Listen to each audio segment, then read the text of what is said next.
여러분 안녕하세요. 오늘은 몸과 마음의 살림살이라는 제목으로 말씀을 드려볼 겁니다. 그리고 여기에 세 가지 키워드를 넣었는데요.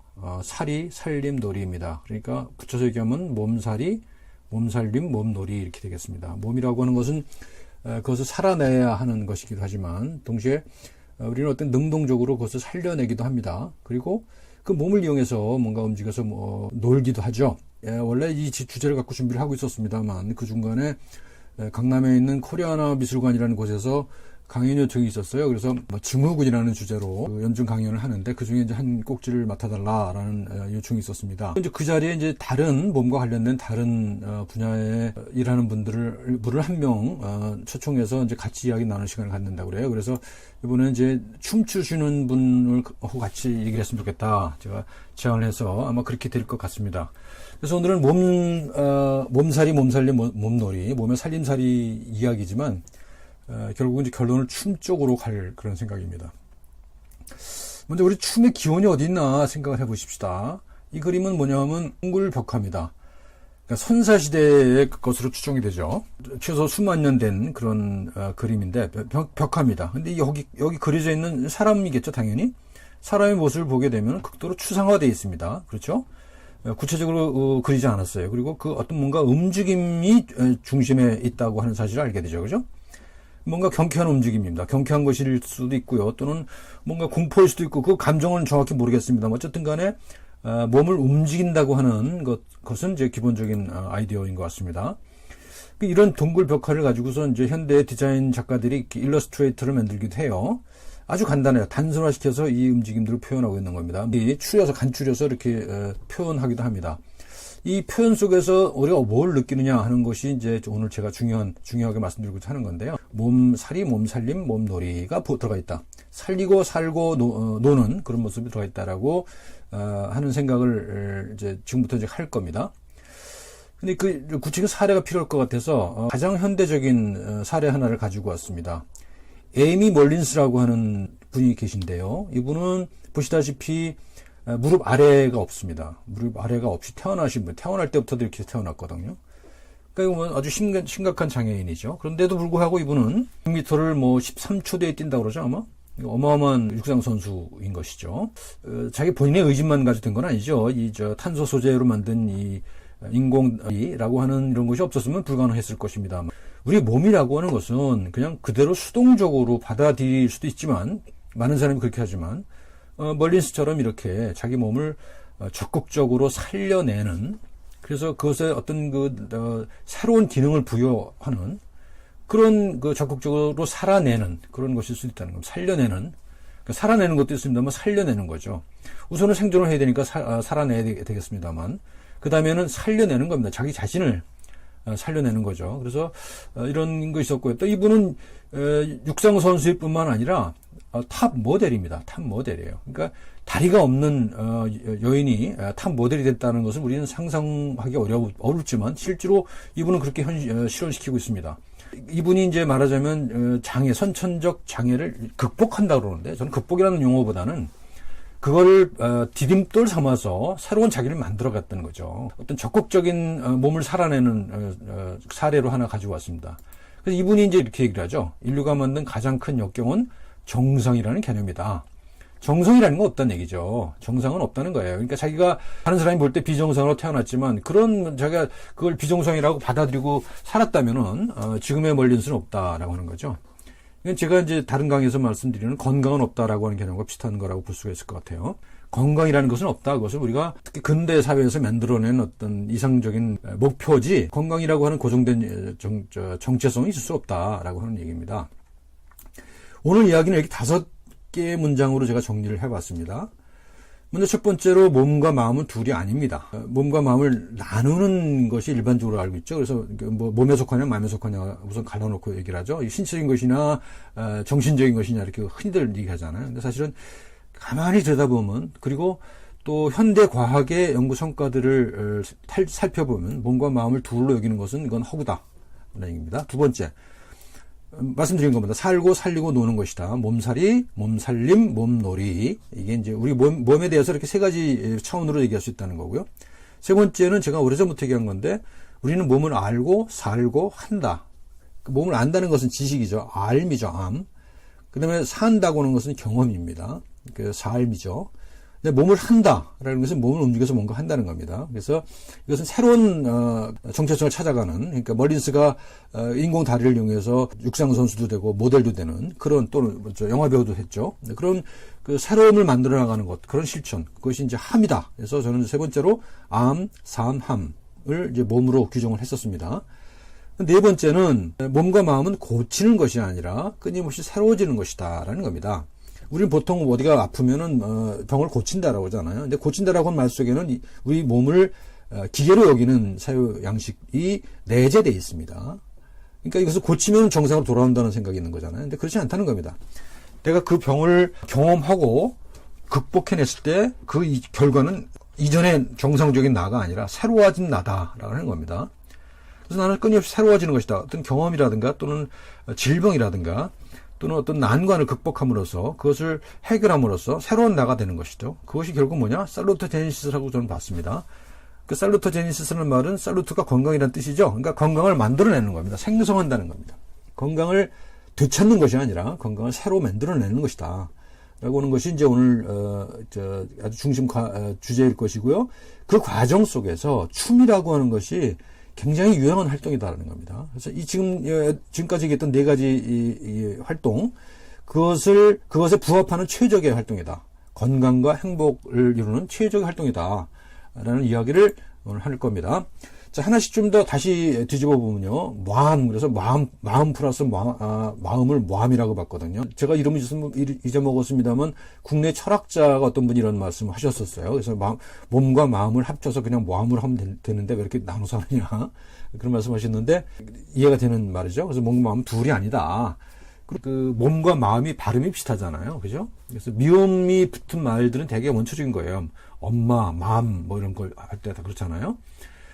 뭐 맘마 이런 거 다 이제 아주 원초적인 용어거든요. 그래서 몸과 마음이 그렇게 거기에서 온 거라고 봅니다. 그래서 몸과 마음 둘이 아니다라고 하는 것이 첫 번째 이야기고요. 두 번째는 몸살림, 몸놀이. 이거는 제가 진화의 법칙이라고 봤어요. 진화의 법칙. 진화의 법칙이에요. 그죠? 진화라는 게 뭡니까? 그 새로움을 만들어 나가는 과정이잖아요. 근데 그 새로움을 만들어 나가는 과정에서 작동하는 원리가 일단 살아남아야 되죠. 생존을 해야 되죠. 그 다음에 그 살아남은 그 몸을 증식을 해야 됩니다. 그러니까 살고 살리는 거죠. 그랬을 때 거기 환경에 적합한 그런 형질을 가진 몸이 인구의 대다수를 차지한다는 거잖아요. 그게 이제 진화의 법칙이잖아요. 그래서 그게 이제 살고 살리는 건데, 거기 저는 노는 걸 하나 더 추가를 시키고 싶다는 것이죠. 이 살고 살리는 것들을 종합한 것이 노는 것이죠, 사실은. 우리는 노는 것이, 우리 근대 국가에서는 아주, 타부시했던 거잖아요. 그래서 노는 것은 지각시했단 말이죠. 근데 가만히 생각해보면 그렇지 않습니다. 놀아야 또 일도 하는 거고, 놀아야 살리는 거고 사는 겁니다. 그렇죠? 그래서 노는 것이다. 논다는 것을 굉장히 중요하게, 여기죠. 그 현대, 최근에 그 심리학에서도 이 노는 걸 굉장히 강조하는 경향이 있는 것 같아요. 그래서 우리도 이 노는 것을 되게 살려야 된다. 왜 노는 것이 왜 나쁜 거냐라는 겁니다. 그래서 우리가 이 노는 것 때문에 한류도 만들어내는 거 아닙니까? 멋지게 노는 거잖아요. 그렇고요. 세 번째는 이제 말씀드렸던 암, 삶, 함입니다. 이건 몸의 문화죠. 이거는 이제 어떤 아까 진화라는 것이 자연현상이라고 한다면, 이것은 거기에 자연현상에다 이제 문화적 현상까지 덮친 거라고 볼 수 있는 거죠. 그래서 지식, 경험, 실천입니다. 암, 삶, 함은 몸을 알고 몸에 대해 경험하고 몸을 경험하고 몸을 움직여서 뭔가를 하는 거죠. 그래서 지식, 경험, 실천, 그래서 몸의 문화라고 볼 수가 있고요. 그다음에 다시 강조합니다만, 이제 건강은 회복하는 것이 아니라 새로 만들어내는 것이다. 건강 생성이다. 살루토제니시스다. 그래서 우리가 건강하고 행복하게 살아가는 그런 몸을 살아가는 실천 전략이 살루토제니시스다라는 겁니다. 그래서 몸과 마음은 고치는 것이 아니다. 이것은 끊임없이 새로워지는 것이다. 라는 거죠. 그리고 마지막으로 이 전략에 가장 부합하는 우리 활동이 춤 아니겠느냐라는 생각을 합니다. 저는 춤을 아주 못 추거든요. 아예 몸치라서 춤을 도전도 못 하는데 한 10년 전부터 춤을 추고 싶다는 욕망은 생겼어요. 아직 실천은 못 하고 있는데 제가 이제 은퇴하면 이제 춤을 아마 배우기 시작하지 않을까. 그것이 그런 아주 훌륭한 건강과 행복의 실천 방식이다라는 겁니다. 또 하나하나 다시 살펴볼 필요도 없겠습니다만 살펴보면요. 몸과 마음이 합해진 게 무한이라고 그랬잖아요. 이 그림 같은 거 보면 아시잖아요. 왼쪽 거는 이제 해부도예요. 16세기에 그려진 해부도인데 사람의 죽은 몸을 해부해서 그 앙상한 뼈를 관찰했을 겁니다. 그런데 이런 그림을 그려요. 그 있는 그대로를 그리는 게 아니죠. 우리는 과학이라고 하는 것은 있는 그대로의 것을 기술하는 거라고 생각하지 않습니까? 그런데 이 당시에는 또는 이분은 베살리우스라는 분입니다만 이분은 그 본 것과 아는 것, 상상한 것 그것이 같이 섞여 있었단 말이죠. 그러니까 우리말 보면 이제 지금의 용어로 얘기하면 과학과 예술이 분리되지 않았다라고 얘기할 수가 있겠죠. 또 한 가지는 이 주제가 생각이라고 하는 거죠. 그렇죠? 생각하는 해골이에요. 말하자면 한마디로 표현하면. 근데 그건 뭘 의미하냐? 이제 생각이라고 하는 주제를 몸을 가지고 표현할 수밖에 없었다는 것이죠. 그래서 이게 이제 뭐 여기 표현 안 했습니다만 이제 로댕의 생각하는 사람이라는 조각상 그것에 아마 모델이었을 거라고 저는 생각을 합니다. 서양은 그래요. 그래서 이제 과학적인 그런 토대를 바탕으로 해서 이제 예술이 나오죠. 근데 그것이 초기에는 그것이 이제 과학과 예술 섞여 있다가 그다음에 이제 예술을 분화했던 거 아닙니까? 근데 우리 국보죠. 우리 국보기도 하지만 일본 국보라고도 그러죠. 미륵 반가 사유상 이 그림을 보면은 서양 사람들이 아주 강탄을 한다는 거 아닙니까? 생각이라는 주제가 표현되고 있어요. 둘 다 생각이라는 주제가 몸이라는 소재를 통해서 표현되고 있지 않습니까? 이제 왼쪽 거는 뼈까지 발라진 소재로부터 이제 출발한 거고, 오른쪽 우리 미륵 반가상은 의복이라든가 머리에 쓴 관, 이런 것들이 아주 종합적으로 표현되어 있죠. 그러니까 그런 컨텍스트가 아주 다양한 그런 형식으로 표현이 되어 있습니다. 그래서 이게 이제 결국 몸과 마음이 둘이 아니다. 둘로 보지 않았다라고 하는 증거라고 저는 이제 주장을 하는 거죠. 그 다음에 이제, 몸살림, 몸놀이에 대한 얘기인데요. 보면은, 원시 시대의 우리 조상들은, 이런 사바나에서 생존했기 때문에 우리, 호모사피엔스가 진화했다고도 그러죠. 나무에서 내려와서, 초원을 달리기 시작했다는 거 아닙니까? 약 700만 년쯤 전에. 그때 맞닥뜨렸을 환경이 이런 것을 거라는 거죠. 맹수뿐만 아니라, 초시동물로부터도, 빈번히 공격을 당했을 거고, 살아남아야만 했던 것이 이제 1차적인 것이고요. 그 다음에 급박한 위험에서 벗어났다고 한다면 또 먹어야 살았을 겁니다. 그러니까 자기 몸을 살려야만 했습니다. 객관적인 위험으로부터 살아나야 했기도 했고, 동시에 다른 동물을 죽여서라도 먹고 살아야 됐던 것이죠. 그래서 몸을 살려야만 했습니다. 몸 살림이 필요했고요. 그런 것들이 어울려져서 몸을 춤이라고 하는 또는 몸놀이라고 하는 그런 의식 형태가 생겨났을 것이라는 거죠. 그래서 이 그림을 보면 아주 굉장히 경쾌한 모습을 보여주고 있죠. 그러니까 결국은 살아내고 살리는 그런 과정 속에서 놀이의 과정이 만들어진 거다라는 생각을 할 수가 있을 것 같습니다. 그러니까 오늘 현대 무용은 조금 차이가 있을지 모르겠습니다만 우리 조상들의 생존 조건, 생활 조건으로부터 이런 것들이 진화한 것 아니겠는가 이런 생각을 합니다. 이거 이제 문화 양식을 보면은 말씀드린 대로 암과 삶과 함, 지식과 경험과 실천 이렇게 구분될 수 있겠죠. 그래서 우리 몸은 암, 삶, 함 이렇게 세 개로 구성되어 있다라고 제가 오래전부터 주장을 했었습니다. 자, 그 다음에 이제 이 실천적인 전략들을 좀 더 구체적으로 살펴보십시다. 몸살이와 몸살림의 역동적인 변증법인데요. 5가지 양식으로 제가 정리를 해봤어요. 첫 번째는 메커니즘입니다. 우리 몸을 기계로 생각하는 거죠. 특히 이제 17세기 이후에 기계론적 세계관이 이제 발달하면서 우리 몸을 기계로 보는 것이 너무 당연하게 여겨졌어요. 지금까지도 그런 경향이 있죠. 그래서 우리가 병이 나면 병을 고치러 병원 간다 하는 말을 하는 것은 바로 이런 사유 양식을 가지고 있는 거죠. 하지만 또 이제 20세기 초반쯤에 오면은 이것을 문제로 지적하는 분들이 많이 생겼죠. 그때 나타나는 게 이제 호미오스타시스입니다. 호미오스타시스라는 것은 항상성이라고 번역을 하죠. 그러니까 어떤 균형 잡힌 상태로 항상 돌아가고자 한다. 예를 들어서 운동을 많이 해서 체온이 올라갔다 그러면 땀이 나서 그것을 체온을 낮춰서 정상적인 체온 37도로 돌아간다. 이런 게 이제 호메오스타시스죠. 생리학에서 중요한 개념으로 지금까지 자리 잡고 있는 것이죠. 또 한편에서는 뭐냐면 우리는 항상 그렇게 균형추를 중심으로 왔다 갔다 하지만은 않잖아요. 그죠? 아주 심한 운동을 하기도 하고요. 그렇죠? 극한 상황에 도달하기도 합니다. 그랬을 때는 원래의 상태로 되돌아가지 못해요. 그리고 그런 긴장 상태가 계속되다 보면 또 새로운 균형을 찾아가기도 합니다. 그래서 그런 걸 이제 알로스타시스라고 얘기를 하죠. 그리고 이것은 이제 최근에 19세기, 20세기 이후에 소위 말하는 스트레스가 많이 이제 회자됐을 때 이제 논의된 구조인 것이죠. 균형을 잡아야 되는 건데, 이게 작은 스트레스만 있으면은 어린아이를 등에 업었다면 별 문제가 안 돼요. 그러니까 서로 균형을 잡으면 돼요. 이 사람이 어린아이를 업었으면 나도 다른 어린아이를, 비슷한 몸무게의 아이를 업으면 되는 겁니다. 그러면 이 시소가 그대로 균형을 잡아요. 그런데 상대방도 굉장히 무거운 거를 달고 있고, 그러면 또 다시 나도 무거운 걸 또 지어야 된다는 말이죠. 그렇게 되면은 이걸 지고 있는 사람에게서 엄청난 무리가 생기겠죠. 그래서 이 상태에서 균형은 이루긴 하는데 대충 균형을 이루긴 하지만 이게 아주 위험한 균형인 것이죠. 불안정한 균형인 것이죠. 그래서 스트레스를 설명하는 데 있어서 알로스타시스를 간염을 많이 이용했고, 지나치게 심한 하중이 가해지면 안 되겠지만 적당한 정도의 스트레스는 또 유용하다라는 것을 설명하는데도 이제 활용되기도 합니다. 그다음에 이거는 이제 조금 좀 신비적인 사상가들이 주장하는 거긴 합니다만, 호미오 다이나믹스라고 합니다. 이것은 마사 로저스라고 하는 간호학자가 주장을 한 건데요.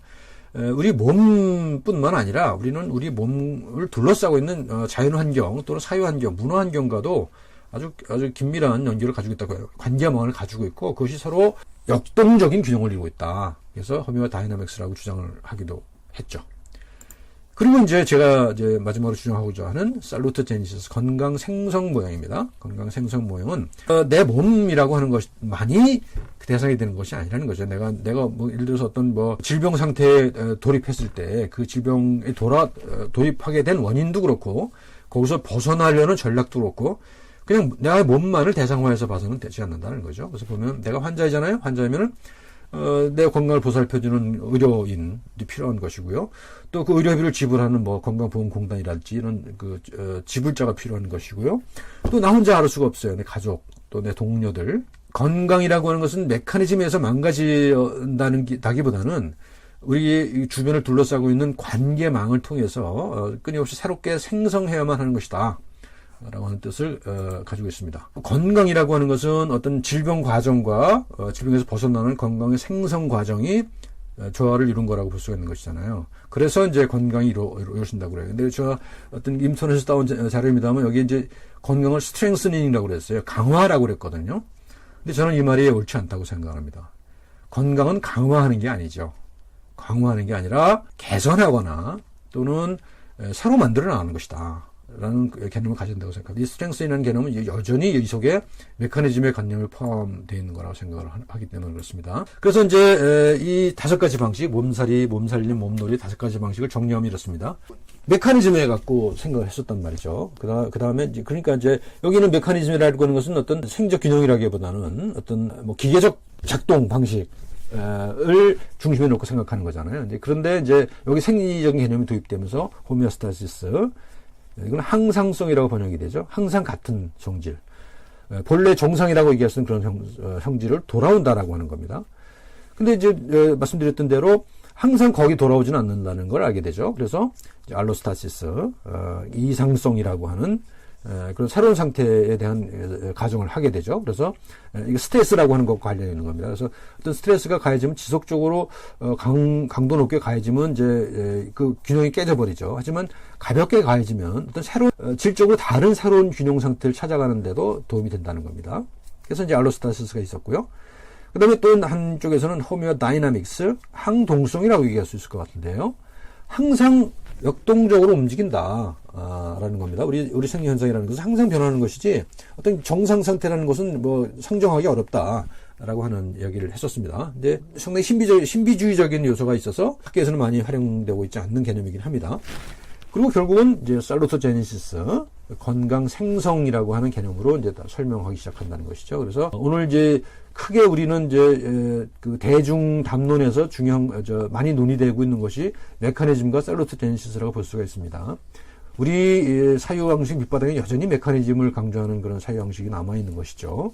하지만 또 한편으로는 우리는 건강을 생성하는 것이다라고 하는, 고치는 것이다, 새로 만들어나가는 것이다 라고 하는 그 두 개의 방식이 있는 건데, 점차적으로 새로 만들어 나가는 방식으로 정리가 되어 가고 있는 것 같습니다. 그래서 뭐 5가지 단계를 얘기했습니다만, 줄여서 얘기하면 처음 상태, 메커니즘 상태에서 지금 이제 살루토제니시스로 개념적인 변화가 이루어지고 있는 것이다 라고 생각을 하고요. 그래서 이런 생각의 전환, 생각의 틀, 개념의 틀, 담론의 구조 이런 것들이 변화해야만 우리가 새로움을 만들어낼 수 있을 것 같습니다. 지금은 어정쩡하게 섞여 있는 상태라고 볼 수가 있을 것 같아요. 그런데 예를 들어서 우리가 어떤 메커니즘, 우리 어떤 질병의 메커니즘으로만 생각했을 때는 이렇게 새롭게 건강 상태를 만들어내는 것에 대한 생각을 하기 어렵죠. 그래서 이런 얘기를 했습니다. 아인슈타인은 우리의 사고방식이 야기한 문제는 그것을 초래한 사고방식으로는 결코 해결할 수 없다.